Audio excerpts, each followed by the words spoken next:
Okay, so today we are talking with Bojan Stanisławski. And firstly, Bojan, could you say something about the Barricade project, hi, and Hi. Well, thanks for having me. Yes, gladly. So we started the Barricade project in 2016, and initially, the idea was to create a left-wing media outlet, an electronic one in Bulgaria, because I'm Bulgarian by birth. Okay, so despite the fact that I live in Poland and that I've been active internationally, this was a kind of an important idea for me to be able to start off something something like a major, serious, professional left-wing media outlet, and we did that. We achieved a lot. I think this was a tremendous success. And when I said professional media outlet, I really mean that. I mean, we employ journalists, we pay their wages, we cover their social security and all the rest of it. So, like, we didn't want to have another left wing website where just people can post every once in a while whatever they feel like when they want to write, and that's it. We just wanted to have something that is going to try and enter the mainstream discourse. And that was, as I said, I think it was a tremendous success, thanks to, of course, my colleagues, fantastic people that work there. And a year later, in 2017, we thought we want to expand a little bit territorially, because there are so many common traits, okay, in countries like Bulgaria, Romania, Greece, former Yugoslavian republics, and so on and so forth. So we thought we're going to make a step north, and we established the Romanian version, although it's not a very accurate description because it's not exactly the same thing that is being published in Romanian and in Bulgarian, but like a Romanian wing, so to say, a Romanian department of our website. So we set up this Barricada Romania, and in 2018, which is like 2 years later, I thought that what the international audience needs is some kind of Eastern European left-wing input, because there's been a lot of disregard, in my opinion, of Eastern Europe in the Western world, and I was annoyed by the fact that this general order of them being the masters, I mean the left, and us being the pariahs or the serfs, prevails even in that area, which is left-wing politics and stuff. That nothing progressive can appear in the East. The Eastern Europeans are terrible. They are they've had this horrifying experience of communism and so on and so forth. And I totally reject that view. So I want to display that we've got a lot of things to offer. We've got a lot of ideas. We've got a lot of interesting analysis. And on top of everything, your concept, I mean, the Western concept of what happened here and what the reality on the ground is wrong profoundly on so many levels. So that was that's how we started expanding, and today we're here. I mean, we've got these 3 websites running, and we're doing our best to attract the best of people, to analyze the situation in Eastern Europe, and to present it to people from the West, to also give an argument, okay, to the people that are left-wing activists, left-wing journalists, left-wing academics, left-wing people in general, to enter into confrontational discussion with the mainstream. So that's the project. Okay, I would like to add that there is a very interesting site internet on English language, and Shen YouTube channel, I will all this link I will make in the description box. So I recommend for all leftists who are interested about the Eastern Europe is very good topic. Very good.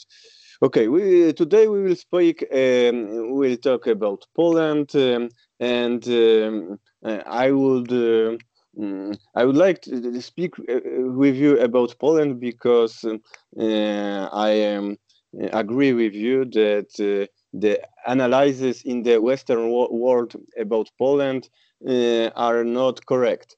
So we will speak about Jarosław Kaczyński, the leader of the party Law and Justice. Jarosław Kaczyński, a person who has had a great influence on the political situation in Poland for over 30 years. The reason for our talk today are the Western media attacks on Poland repeated over and over for many years. Recently, the pretext for such attacks is the Polish and the Hungarian veto of the European Union budget. As a leftist, of course, I am an enemy of Kaczynski, but I think calling him a fascist by the liberal Western media is a bit exaggerated. And of course, what the liberal media right does not interest me much, but unfortunately these arguments are also adopted by the Western left. However, since I do not live in Poland, I prefer to ask you if, in your opinion, Kaczynski is a fascist. No. Spoiler. No, Kaczynski is not a fascist. I think he could become one, but I think that this hype about fascism taking over Poland or taking over Hungary and stuff like that, I think it should be dismissed because it doesn't really lead us to any meaningful conclusions about the situation on the ground. And it's very easy, to engage people emotionally and say, oh, fascist menace is growing and, fascism is taking over and then people are being harassed, the LGBT people or women or Jews or, I don't know, minorities, refugees and stuff. That's all true. That's all the case. I mean, there are many, many abuses. And clearly, I think we do live in some kind of authoritarian right-wing state because it's enough to just take a look at what's been happening during the women's protests, okay? Like the way the police harassed people. And I'm not talking only about people that just took part in the demonstrations that were organized here, but also about people who belong to political parties, who are parliamentarians, who are people with some kind of legal immunity, at least from police harassment on demonstrations and in general. So I do think that we definitely have a problem. And this is a very serious domination of the, right-wing, sometimes right-wing extremists, sometimes Catholic fundamentalist ideas. And I think that people tend to look at Jarosław Kaczyński as the problem itself, like as if he impersonificates everything, because he is the kind of dictator of the internal political process in Poland. In a way, we're supposed to be a parliamentary democracy. We're supposed to be, we're supposed to have this rule of law, whatever it means. And in fact, what's been happening over the last 6 years since Law and Justice came to power was that there is this one man who's pulling all the strings and ruling the country and the political process in the country from behind his desk without even have been appointed as a member of the government. I mean, now he is a member of the government. He's been one for a couple of months now. But before, he was just a regular parliamentarian, a regular member of the parliament. He was just a leader of the party, and that's it. Okay. So I think that in this search for simple explanations, people just tend to make some kind of shortcuts, okay, and they just jump to this conclusion that, fascist dictator sort of grasping Poland and turning it into some kind of fascist dictatorship and stuff like that. And I think it's not the case. I mean, we don't have what we face in Poland is not fascist dictatorship. I mean, it would have been much, much worse if it had really been if we have really been into some kind of fascist counter-revolution. Obviously, there is a lot of backlash in terms of civic liberties, in terms of women's rights, in terms of LGBT people's rights. Obviously, these are horrendous things, and they should be definitely condemned and recognized as a danger by any sane person. You don't even have to be a leftist for that. But I think it serves no purpose to just say that Kaczynski is a fascist, and once Kaczynski is gone, fascism is gone, and everything is going to be okay. Because, this ignores the most important underlying problem. What gave us Kaczynski, and what gave us Law and Justice, and what gave us the other right-wing lunatics of the Polish Confederacy that are also in the parliament, even worse, okay, than Kaczynski. So what gave us that was the dismantlement and the initial counter-revolution in 1989 and the dismantlement of the People's Republic, the abdication of the state from pretty much any governance, the rapid, drastic introduction of the free market regime. And now this kind of, parliamentary democracy and free market economics, it all started imploding. And that started back in 2008 with the major global capitalist crisis. We're entering into a new one. And because things started getting so bad, people were looking for political alternatives. And because the only party that created some kind of populist, attractive on its surface platform, appealing to people by reaching out to them and saying that, oh, but it's like you've been duped, the transition wasn't just, many people are in a very difficult situation, and there are so many international factors that are endangering us. This kind of fear-mongering linked with some populist ideas, plus some social ideas about giving people some social release, okay, some air to breathe in the form of the famous child support, 500 zloty, about 120 euros per child per month, for every family, regardless of incomes and stuff like that. So, this conglomeration, because of lack of anything else, appealed to people, and people voted for that because they thought that this is a way for them to show their middle finger collectively to the establishment that formed itself after 1989, and to perhaps that way create an illusion for themselves that they are receiving or regaining some dignity. And of course, that failed miserably now. I mean, in the beginning, it was still appealing. People voted for Law and Justice, and they thought, okay, they're giving us money, they're doing some stuff. And they made a lot of theater. Okay, they were pushing laws through the night, through the parliament, forcing the MPs and the Senate members to, spend nights in the plenary chambers, plenary halls, of both of the chambers of the parliament, and they created this illusion that they act quickly, that they stick to their promises, that they do all these things that they actually said they're going to deliver. And the problem was that they are right-wing idiots, and they thought, for example, that they can increase budgetary spendings without balancing it with some kind of budgetary incomes. So on the one hand, they were giving out, and it's a measure that was obviously good for the people of Poland, the child support, the 500 zlotys per child that I mentioned. But at the same time, they were decreasing taxes, for example, for young people, entrepreneurs and stuff like that. And there is this idiotic law that people who work and before they achieve 26 years of age, they don't pay any taxes at all. And they were making all kinds of deals with the business. And it finally imploded now because the pandemic accelerated it. And the moment it started failing,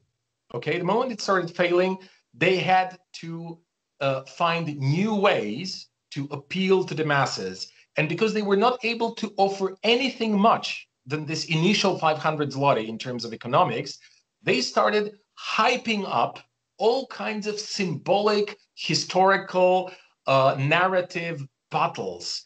And they started, entering into a war, or into some kind of conflict, at least, with all kinds of international entities. On the one hand, European Union. On the other hand, Russia. And then, that wasn't enough. So they had to provoke some kind of war at home, which is, of course, the victims of that are women, and the LGBT community. And this is a particularly perfidious tactic, okay, to employ people's emotions and to scapegoat a community like the LGBT people that has no money and no power in Poland, and to, stage violent attacks against them in order to appease the society. And not even to appease, but to actually keep the society busy, to keep it alerted, to keep it stand up, that something's going to happen. Like today, we're going to beat them on the streets of Warsaw. Tomorrow, we're going to beat them somewhere else. We're going to arrest some people. We're going to, make some show trials. We're going to, do all kinds of propaganda tricks. And they've, the amount and the quality of the propaganda that they do is just ludicrous. Okay, I mean, they're when it comes to the propaganda for Kaczynski, in favor of Kaczynski, the first secretaries of the Polish United Workers' Party, they could have only dreamt about this kind of, propaganda about them that is going on in the media right now for Jarosław Kaczynski. Okay, so this is what they are doing. They are just trying to maintain power. It's not working, obviously. I mean, they're running in the polls now, I think 20%, 23% or something like that, which is a major loss, okay? And they're gone. Probably, I know the next elections are a long time from now, but they're going to be gone. The thing is, and I'm coming back to the question of what gave us Kaczynski, and it also partially relates to the question of what's going to happen afterwards. Because, okay, we're going to get rid of Kaczynski. We're going to get rid of this alleged fascism that is, being installed here, or that has been installed for the last 6 years. And what then? And, what you said in your introductory question is totally right. Because all the media, the international, the so-called media of repute, they have been getting it wrong from the very beginning. Because their narrative is that we've got this fascist menace Kaczynski, okay, led by Kaczynski, but right behind him, there is this fantastic liberal democratic opposition. And they are just there. They just need a little bit of a push, and they're going to take over, and everything's going to flourish suddenly, and everybody's going to be happy, and everything's going to be fantastic. And this is this is precisely where they get it wrong. Now, whether they get it wrong because it suits the interests of their whatever owners or something like that, I don't know, or whether it's just ignorance. But certainly, Poland is an example in terms of international journalism of how badly journalism has failed. Most journalists that write about Poland in be it New York Times or Le Figaro or The Guardian even, okay, they have no idea.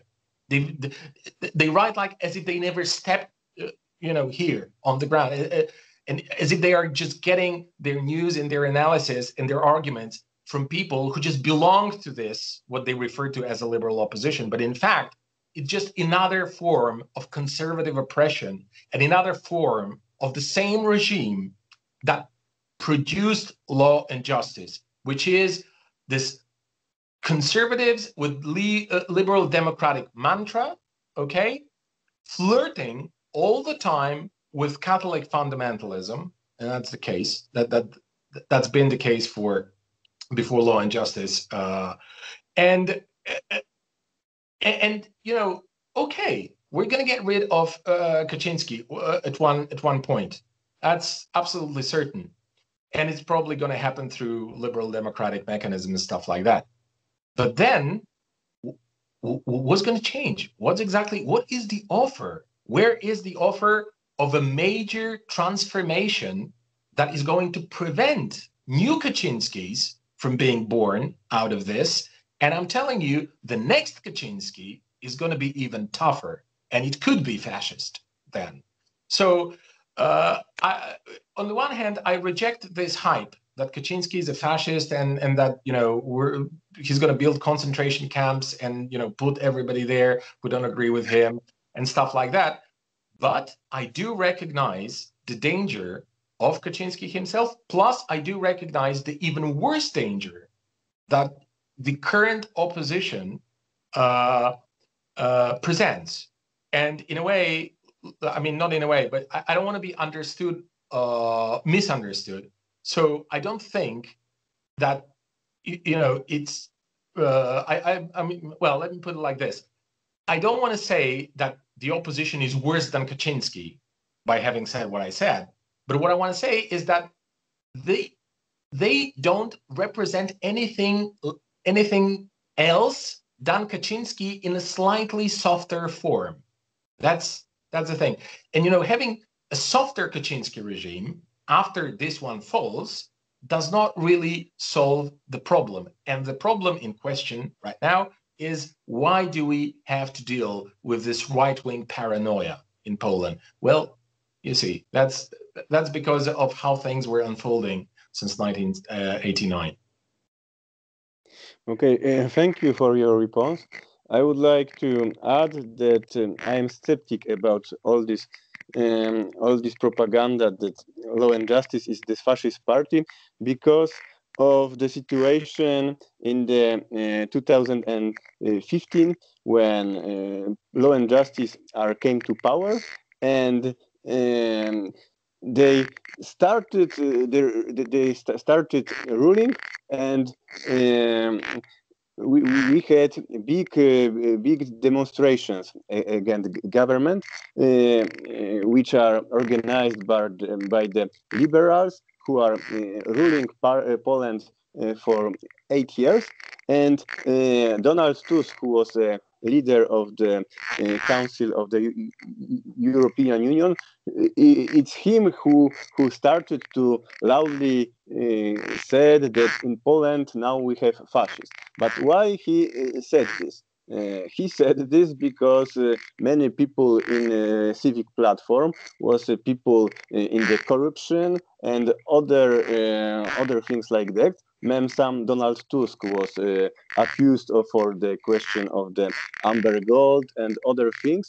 And for me, when they started speaking about fascism in Poland, they are defending themselves because they didn't want to go to prison, because Ziobro and Kaczynski they announced that they will have commission which will verify all this corruption in the time of the civic platform.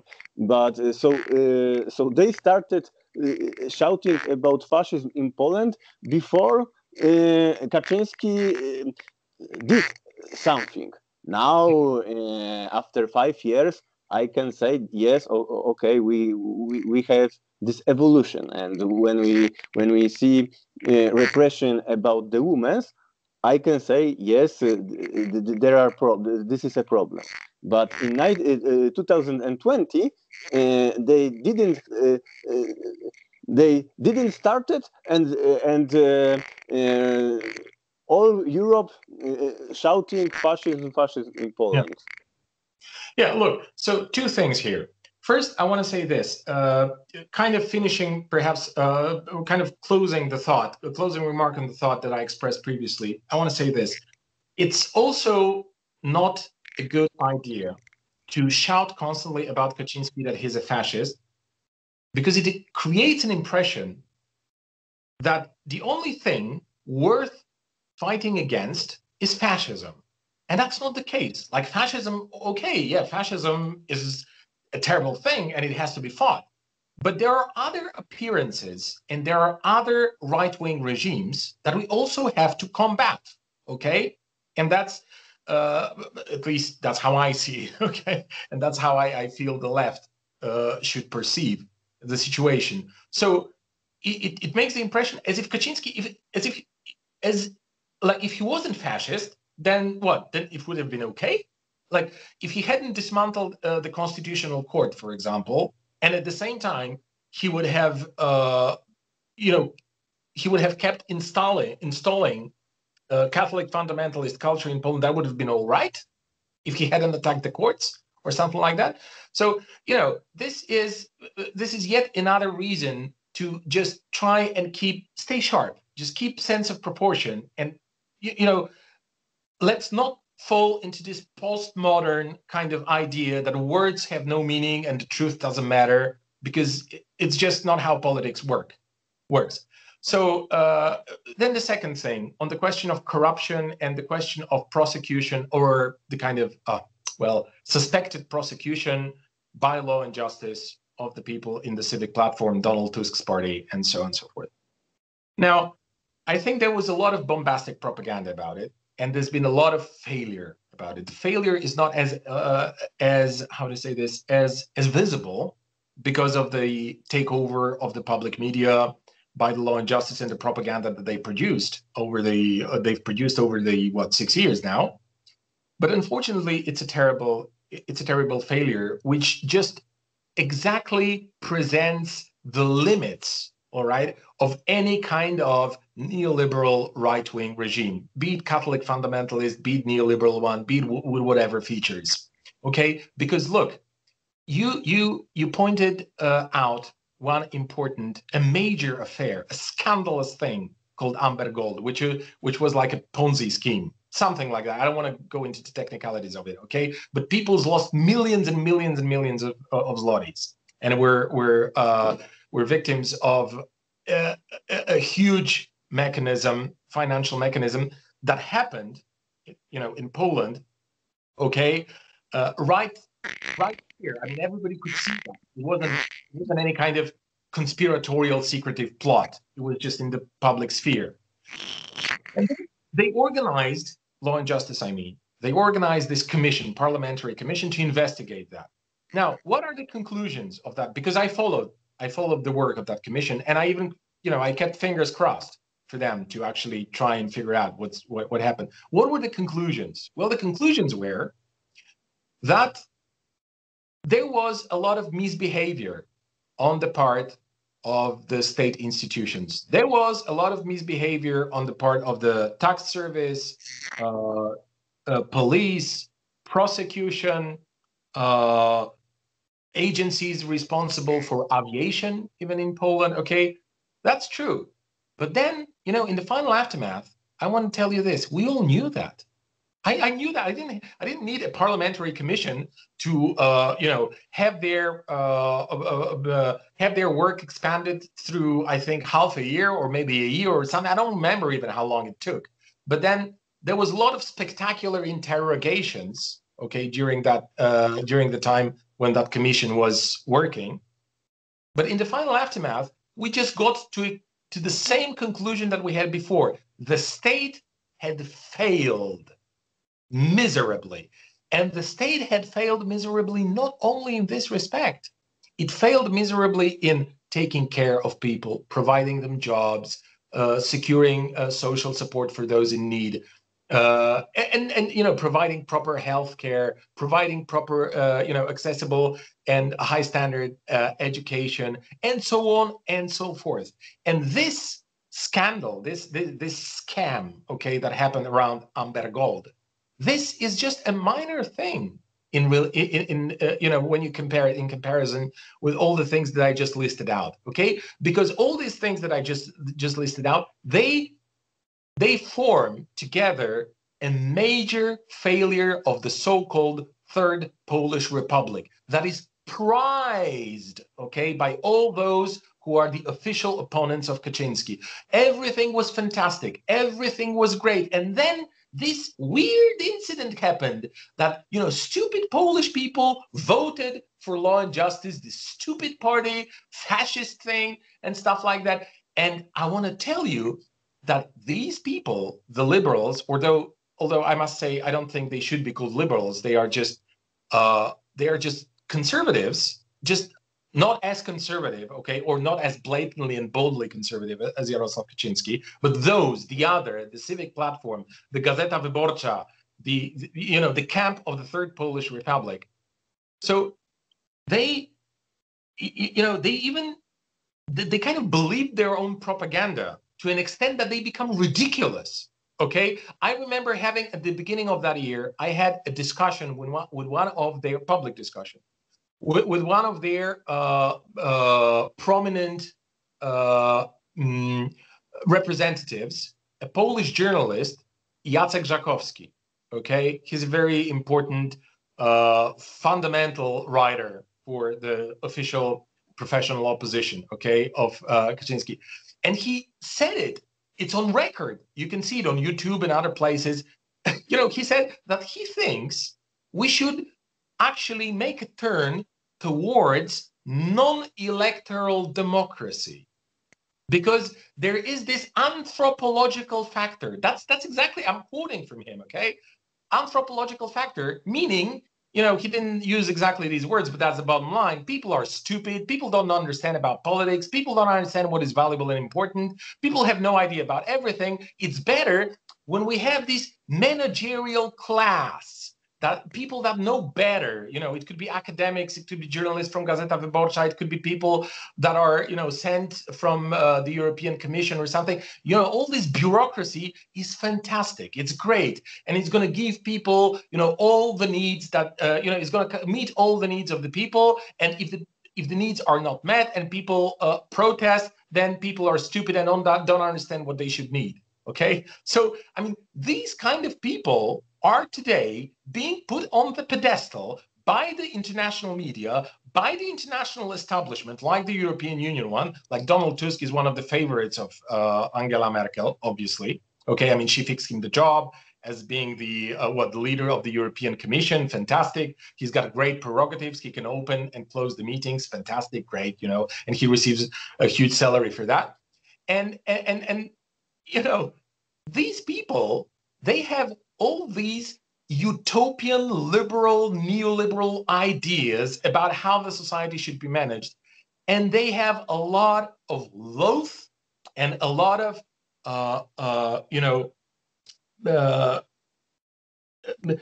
they have a lot of, they've got an attitude towards the people where they actually hate, okay, the populace. They feel they could incorporate from the entire society some people that finished universities or that ran successful businesses, and yeah, that's okay. But otherwise, the rest, it's better if it wasn't here, okay? Because they constantly are in the way. They demand, higher wages, and they've got unions, and sometimes they even want to have the railway connection to their small town somewhere being kept. And they have, all kinds of, and you have to pay for their schools, and you have to do all kinds of stuff for them. And it's better if they weren't here, because if the society wasn't here, they would be able to govern without any problems. They would be lowering taxes to zero. They would be everything would have been great had it not been for the people, the bad, stupid, idiotic people that voted for law and justice. And this is such a criminal offense that now we have to abolish the electoral democracy, and we have to enter into this new stage, which is like, this is a horrendous perspective. If we are to hand over, the rule or the governance of the state into the hands of people that think like this, it's terrible. I would like to add about Amber Gold that I think that much more worse was the reprivatization in Poland, especially in Warsaw. I recommend an interview which you made in Barricade channel. We can find there information, for example, that for 10 euros you can buy the paper that you are somebody who is now the proprietor of the building. So for 10 euros you can buy all the houses with all the flats which are there. And of course we have to know that Warsaw for I think 15 years are ruling by the people for the civic platform. All this mafia style reprivatization, it is criminal activity of the people connected with the civic platform. And when the commission of the Jaki started, I said yes, it's good. For me, the most problem with the commission Jaki was that it's filling with nothing, because that's the problem. You're totally right. This is what the people who still believe in law and justice don't want to see.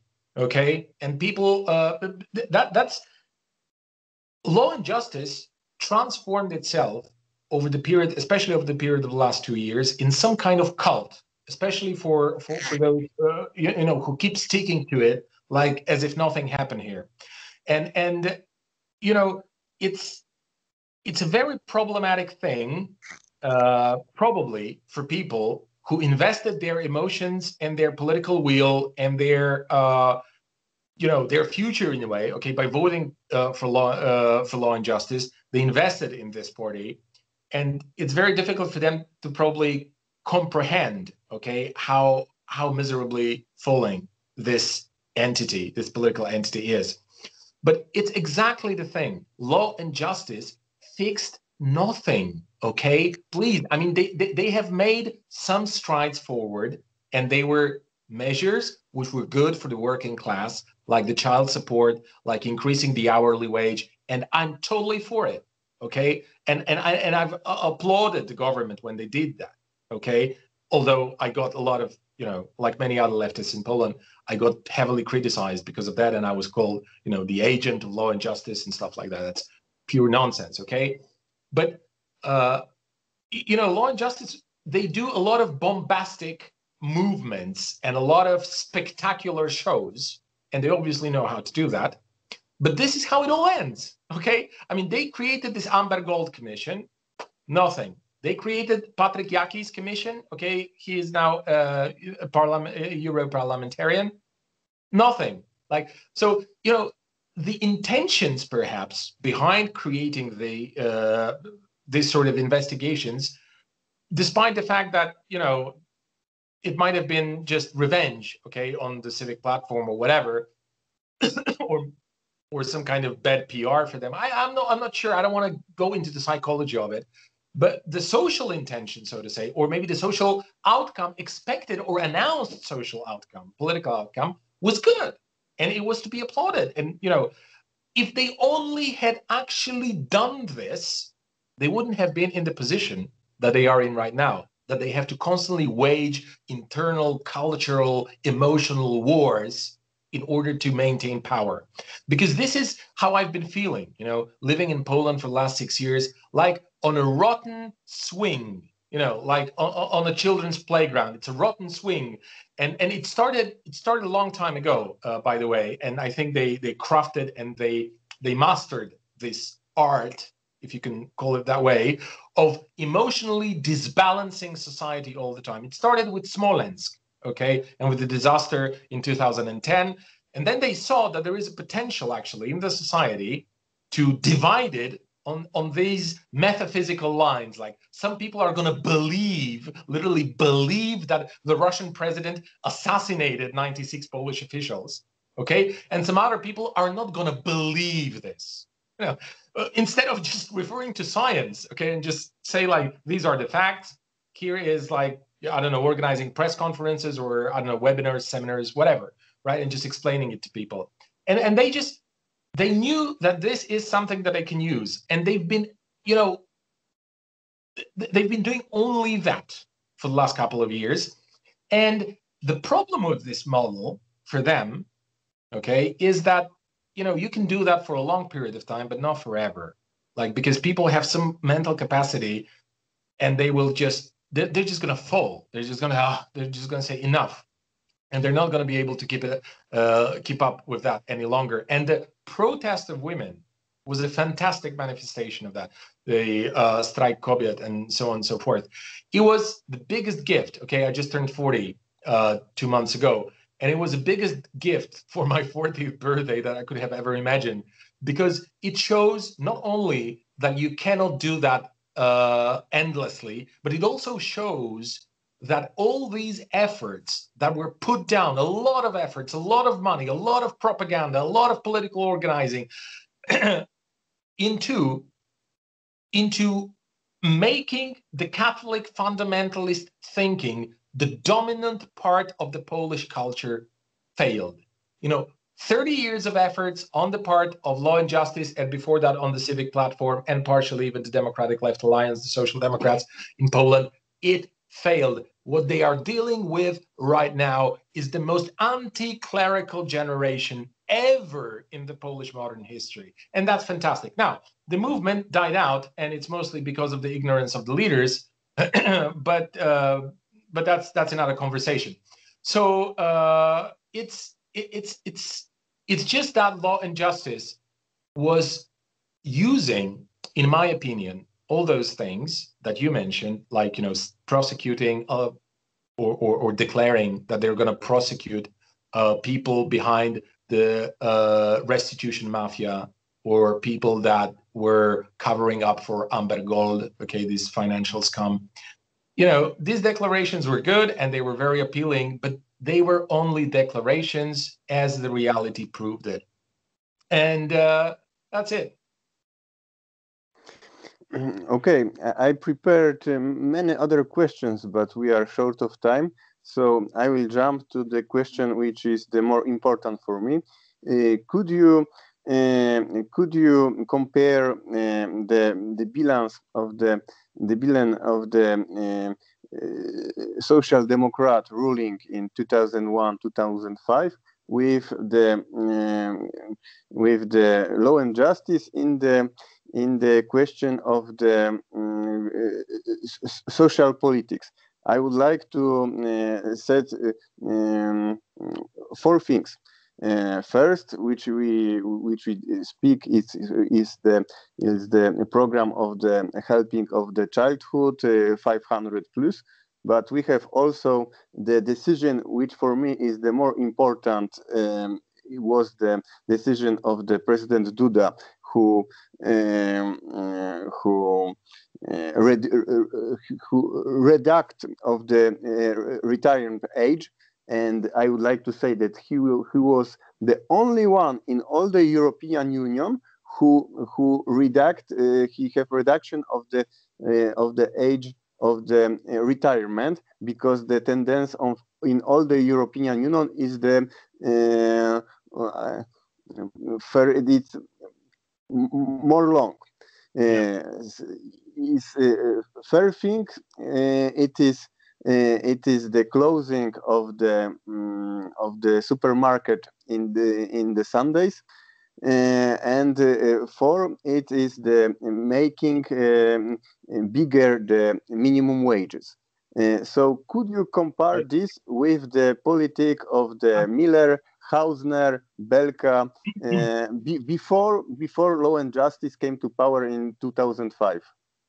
Thank you. It's a very good question. Well, so let's first analyze what actually happened, with Law and Justice and the social measures that they've taken.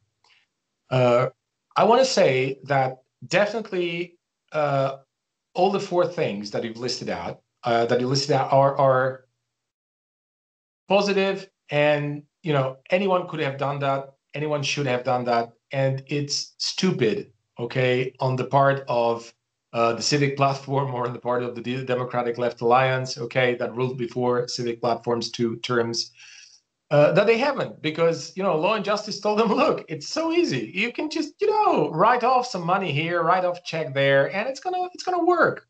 That's it. And it's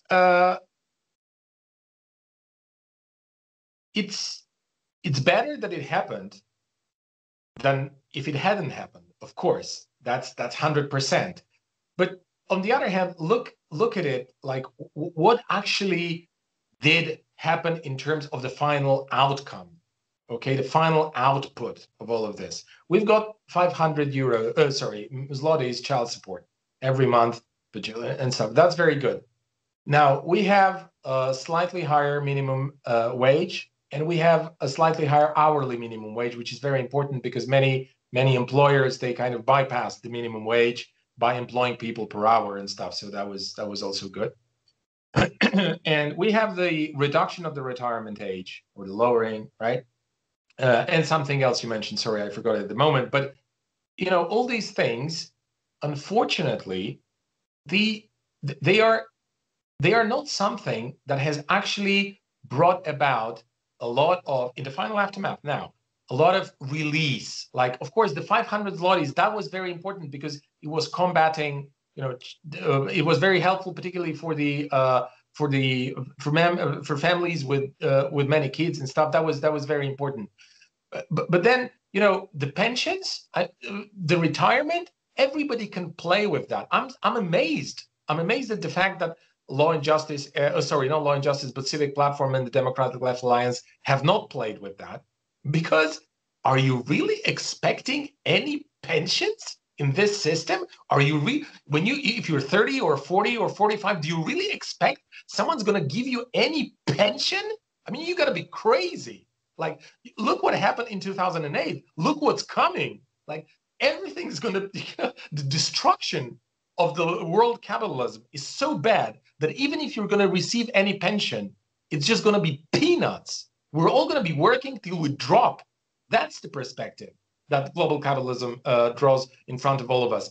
And, you know, you can do anything. You can promise today people, and that would be good if someone did, but you can promise anything in terms of retirement.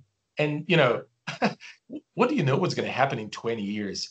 Imagine a world in 2054, for example. You know, it could be something totally else, totally different in terms of economy, in terms of civic liberties, in terms of any kind of social arrangement that we know of.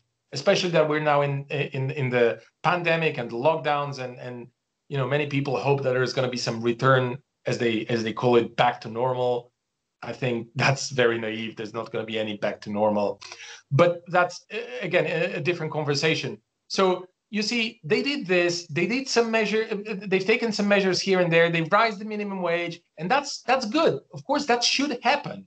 And the Democratic Left Alliance has not done this. Why? Because they have totally subscribed to the neoliberal thinking, neoliberal philosophy, neoliberal politics, to all these transition kind of dogmas, okay?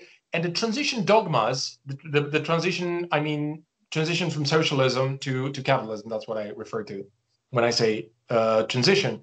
Now, what are these dogmas, and what do they, what's their origin? Their origin was the consensus, that's how the elites and the media refer to it, struck at the so-called round table talks, or behind the theater, because the round table was really a theater. Behind that, things were happening during the last months of 1989, where the former regime representatives with the new regime representatives were supposed to, you know, get a deal as to how they're going to divide the power among themselves.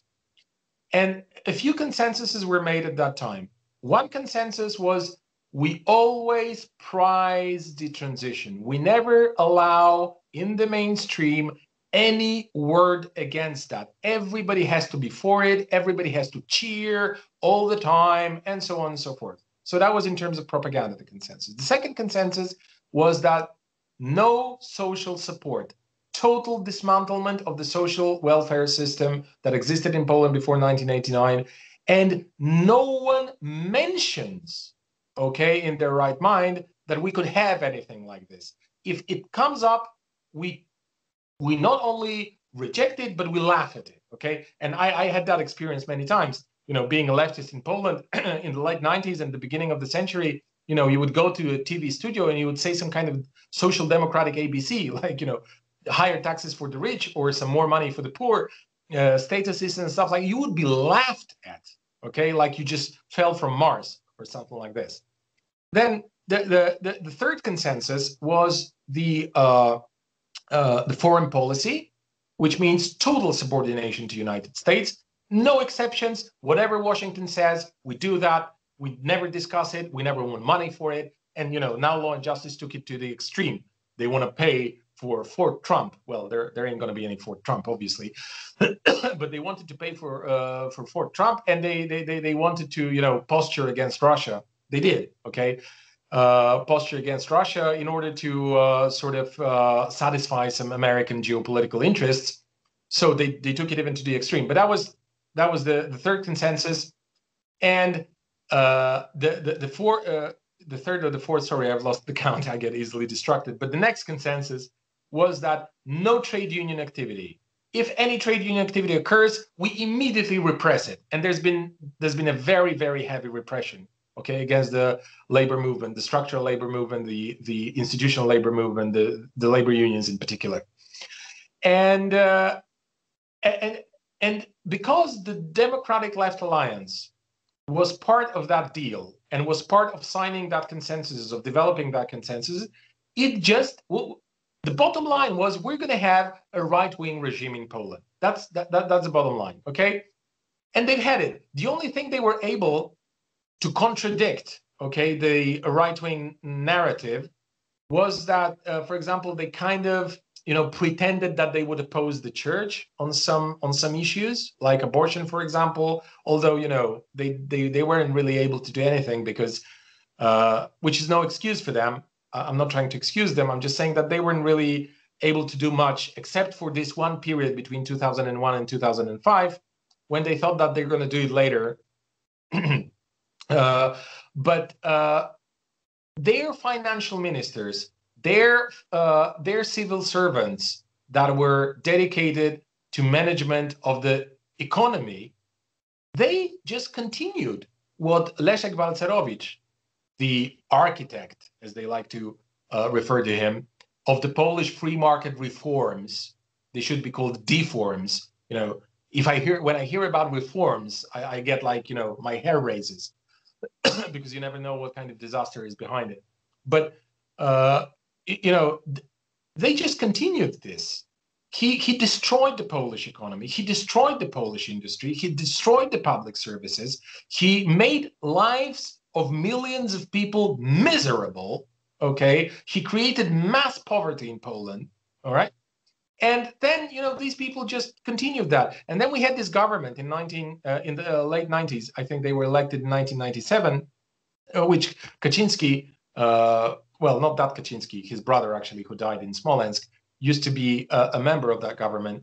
We had a right-wing government that was such a disaster, such a terrible experience, such a traumatic thing for everyone in Poland, that they voted for for what they used to be referred to at the time, ex-communists, okay, like post-communists, whatever, right?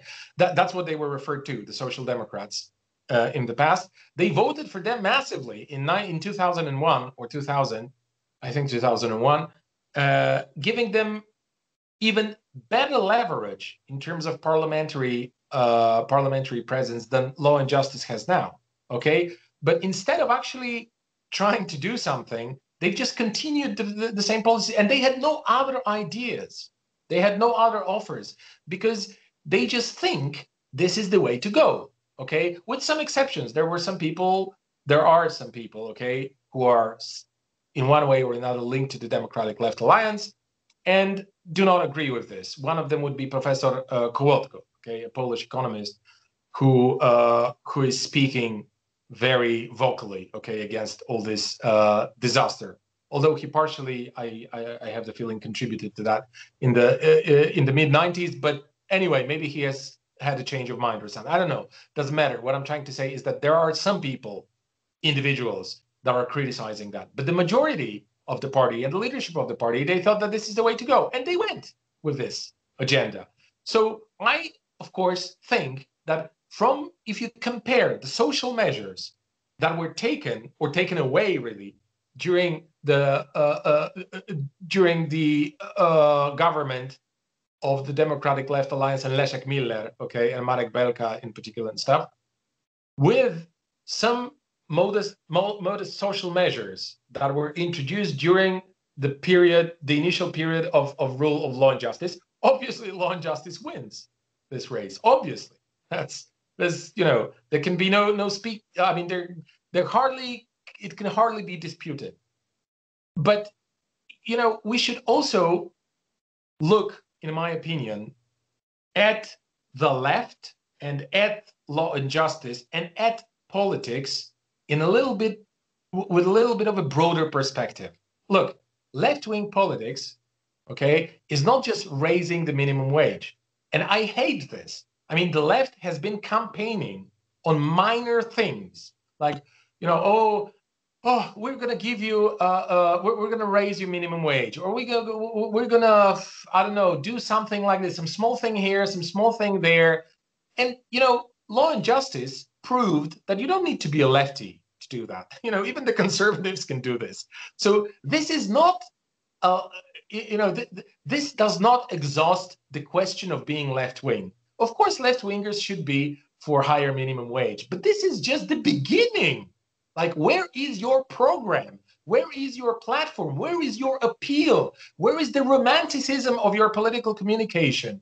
Where is the inspiration for the people to support you? Spoiler again, nowhere. It's nowhere to be found. So, the law and justice is going to fail. Then the civic platform is going to come. They're going to split probably. Then there's this project. I think it's an American project, by the way. Poland 2050. You heard of that. It's led also by, a Catholic fundamentalist, only not as bold, not as vulgar as Kaczynski and the other stuff around him, but also a Catholic fundamentalist. And he doesn't even hide that. He just openly says, for example, on the question of the Constitutional Court ruling, banning abortions 2 months ago, okay, that provoked all these massive uprising here in Poland. He said that he likes it. He wouldn't vote for it or something like that. He wouldn't technically, politically implement necessarily these kind of things, but he likes it. He thinks it's exactly how things should be, morally, ethically, politically, and stuff like this. So there's going to be some splits. There are going to be, and then again, there's going to be the point of implosion, and it's going to come sooner than later because of the pandemics and because of the crisis that is looming ahead of us on a global scale. That's going to hit Poland very, very hard, like all peripheral economies, by the way. Okay, and there are going to be these, as I said, there are going to be these quarrels and splits, and then there's going to be this moment again when people are going to look for some meaningful, appealing alternative. And the question is whether the left wing is going to be able to provide one. I don't believe that. I'm a pessimist, but maybe, because it's so difficult to predict what's going to happen in the world and in Poland, what's going to be the outbursts of the general complications that are going to be happening in the world, what reflection is going to have in Poland. But I'm hoping that perhaps, because of all these world shenanigans that are going to happen, it might happen so that some kind of sphere, is going not sphere, some kind of space, some room is going to open. Okay, is going to appear somewhere in this mess that we are going to be able to use and to get hold of, and maybe start appealing to people in a political, radical, convincing manner. Okay, but this is just a speculation. I don't know where it's going to happen. It was funny thing when you said about Kołotko, because recently I see in the Jeffrey Sachs, the economist who was the chef of the Leszek Balcerowicz, who was the person responsible for all this mess in Poland, but also in other Eastern Europe.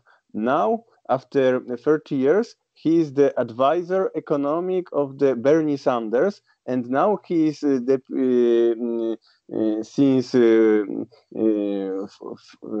5 years, I think, economist, a little leftist, so social democratic. So it's funny that the economists who in 19th they are the neoliberal fanatics,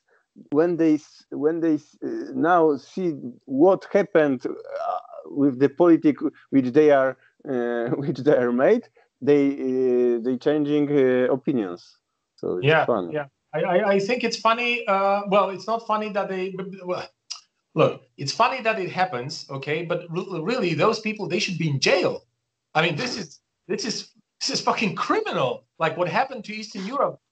Okay, Poland is Poland, but I come from Bulgaria, and go to places like Bulgaria or Moldova. I mean, this has been an unprecedented disaster. Okay, what happened there? It has no precedent in the history of the country, like Bulgaria, for example, for 1,300 years of its existence. This is a civilizational downgrade, which is I mean, I don't even want to start talking about it because it's so terrible. Like I could be going on for hours about how drastic things are. But what I want to say is that okay, it's good that they've had a change of mind, and it's kind of funny, but also it's to their credit, or to Jeffrey Sachs' credit, I want to say that Jeffrey Sachs offered Leszek Balcerowicz 3 options.